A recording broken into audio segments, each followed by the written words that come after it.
तो चलिए एक दूसरा प्रश्न देखते हैं एनसीईआरटी का 9.1 का क्वेश्चन नंबर 4। प्रश्न कुछ इस प्रकार है।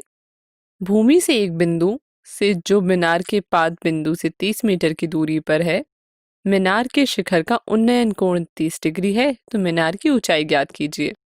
वीडियो को रोकें और इस प्रश्न को खुद से हल करने का प्रयास करें। इस दिए हुए प्रश्न को चित्र के द्वारा समझते हैं। हमें दिया गया है कि मीनार भूमि के एक बिंदु ए से 30 मीटर की दूरी पर है तथा मीनार के शिखर से 30 डिग्री का उन्नयन कोण बनाते हैं। तो चलिए मीनार की ऊंचाई ज्ञात करते हैं। यहाँ आप देख सकते हैं कि हमें समकोण त्रिभुज एबीसी मिल रहा है, जिसमें बीसी का मान ज्ञात करना है।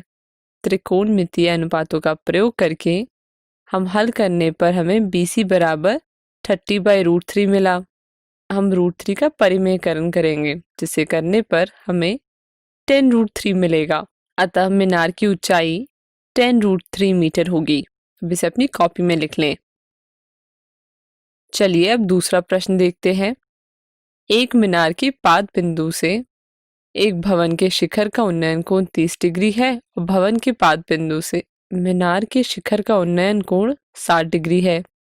तो यदि मीनार 50 मीटर ऊंची हो तो भवन की ऊंचाई ज्ञात कीजिए। वीडियो को रोकें और इसे खुद से हल करने का प्रयास करें। हमें दिया है कि मीनार के पाद बिंदु से भवन के शिखर का उन्नयन कोण 30 डिग्री है तथा भवन के पाद बिंदु से मीनार के शिखर का उन्नयन कोण 60 डिग्री है और मीनार की ऊंचाई 50 मीटर है। तो चलिए भवन की ऊंचाई ज्ञात करते हैं।